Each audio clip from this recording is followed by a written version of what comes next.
Welcome to Democracy Now!, democracynow.org, the War and Peace Report. I'm Amy Goodman. The nightmare in Gaza is intensifying. Those are the words of a top UN official as Israel escalates its attacks amidst a devastating siege on northern Gaza. Health officials there say at least 87 Palestinians were killed in an Israeli airstrike on Beit Lahia on Saturday. Survivors say the dead include many women and children.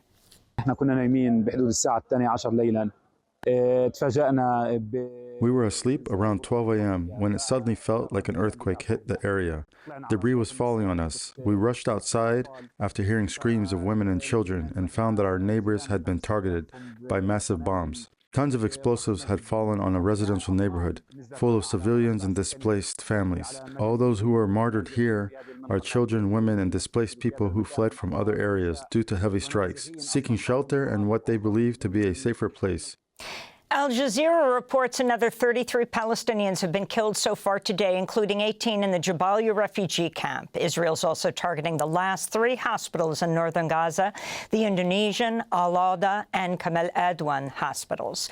Doctors Without Borders reports more than 350 patients are believed to be trapped inside the hospitals. Meanwhile, Israel's blocked 6 medical NGOs from entering Gaza. The groups include GLIA and the Palestinian American Medical Association. Israel also killed 4 water engineers who were traveling to make repairs to the water infrastructure near Khan Yunis. According to Oxfam, the engineers were traveling in a clearly marked vehicle when they were attacked. On Sunday, the Palestinian Authority denounced Israel's escalating attacks, saying in a statement, quote, "Genocide is unfolding in northern Gaza in its clearest form, in full view of the world, marked by siege, starvation, forced displacement, destruction of buildings, aerial bombardment, targeting of health centers, and mass killings," unquote. Earlier today, the Palestinian journalist Abu Bakr Abed reported Farah al-Dalou has died in a hospital. She was the sister of 19-year-old Shaban al-Dalou, who burned to death last week in an Israeli strike on Al-Aqsa Hospital. Visit democracynow.org to see our interview with Abu Bakr Abed on Friday. Israel's also escalated its assault on Lebanon by attacking nearly a dozen bank branches of Al-Qard al-Hassan, a financial institution with ties to Hezbollah. Many of the banks were located in residential buildings and played a critical role in Lebanon's financial sector. On Sunday, the UN peacekeeping forces in Lebanon, UNIFIL, accused Israel of deliberately demolishing another UN observation tower in what UNIFIL described as a flagrant violation of international law. U.S. envoy Amos Hochstein is now in Beirut for talks with Lebanese officials over a possible diplomatic deal to end Israel's attacks. As part of any deal, Axios reports Israel's insisting it maintain the right to fly its warplanes over Lebanon and that Israeli troops be allowed to keep conducting operations in southern Lebanon. Hochstein's visit comes 2 days after a drone from Lebanon hit Israeli Prime Minister Benjamin Netanyahu's vacation home in northern Israel. Netanyahu was not home at the time of the incident, which caused only superficial damage to his home.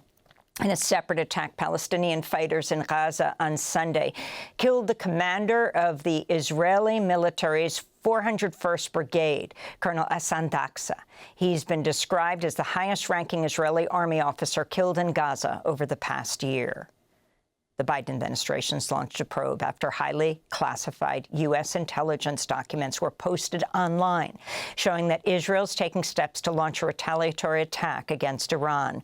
One document came from the National Geospatial Intelligence Agency, the other from the National Security Agency. The documents reference recent drills involving air-launched ballistic missiles as well as covert drone activity. On Friday, President Biden was asked if he knew how and when Israel would attack Iran. Biden responded by saying yes and yes. The leaked documents also confirm Israel has nuclear weapons, a fact that has long been known but has never been acknowledged by Israel. Donald Trump has doubled down on his threats to deploy the National Guard or military to target domestic critics if he wins. Trump was asked about his threat by Howard Kurtz on Fox News. You talk about the enemy within. There's enemies, America's enemies outside. The enemy within is a pretty ominous phrase if you're talking about other Americans. I think it's accurate. I think it's accurate. Questions continue to be raised about Trump's mental state after he held a rally in Pennsylvania, which he called Kamala Harris expletive vice president. Harris responded by saying Trump's personal attack was, quote, demeaning the office of president. Trump also made crude comments about the size of the late golf legend Arnold Palmer's genitalia. Palmer's family also criticized Trump's remarks. One of Palmer's daughters has said her father, who died in 2016, was appalled and disgusted by Trump's first presidential campaign. Peg Palmer said, quote, "What would my dad think of Donald Trump today? I think he'd cringe," she said. In other campaign news, legal experts are questioning billionaire Trump supporter Elon Musk's offer to give $1 million daily prize to registered voters in swing states who signed his super PAC petition. Pennsylvania Governor Josh Shapiro has described Musk's giveaway as deeply concerning. In Indonesia, Prabowo Subianto was sworn in as president on Sunday, 8 months after winning the presidential election. He's a former general who's been implicated in mass killings in East Timor, Papua, and Aceh, as well as the kidnapping and torture of activists in Jakarta. Prabowo is a longtime U.S. protege and the former son-in-law of former Indonesian dictator Suharto. Critics fear his rise to power could result in the return of military rule in Indonesia. In El Salvador, a court has acquitted and freed a group of environmental activists known as the Santa Marta Five. The 5 activists were instrumental in pressuring El Salvador to issue the world's first-ever ban on metal mining in 2017. They were arrested in January of last year and accused of murder in what was widely denounced as political persecution. This is one of the Santa Marta Five, Saul Rivas, speaking after the ruling Friday. We cannot be criminalizing and detaining people for something that happened in the past. When there was an investigation by the Truth Commission after the peace accords, and the facts that could be considered as against humanity were cleared. In Mexico, the Catholic priest, indigenous activist Marcelo Perez was killed by 2 gunmen Sunday as he left Mass in the southern state of Chiapas.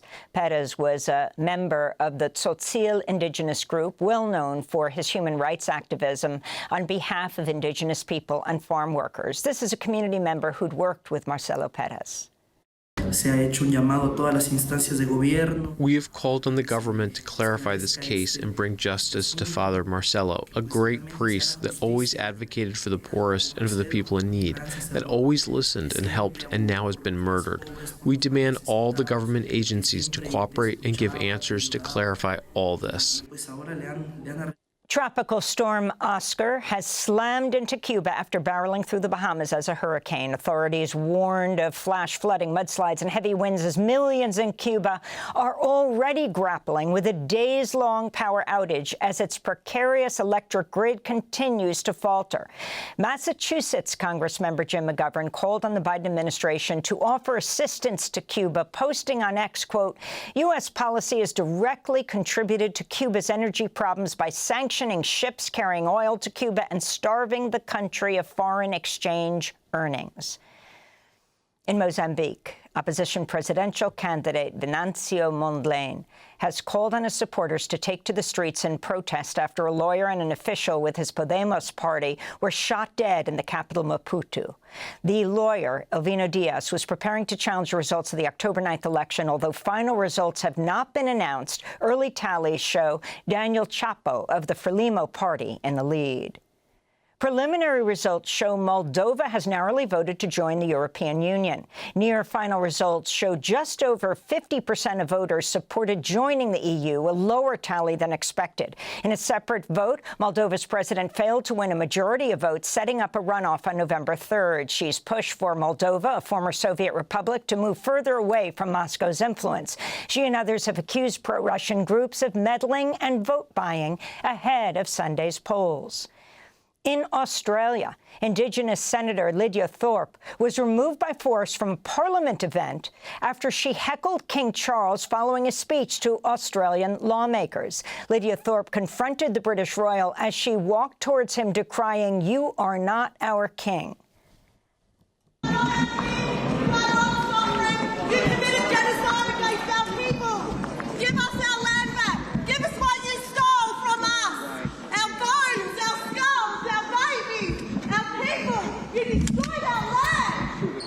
Other protests against King Charles' visit were held today. Australia's Indigenous people never ceded sovereignty after their land was colonized by Britain and have never signed a treaty with the UK.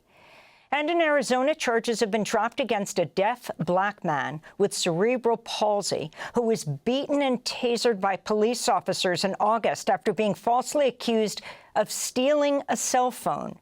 Newly released video of Tyron McAlpin's arrest showed officers violently confronting the deaf man who was unable to hear the officers' commands.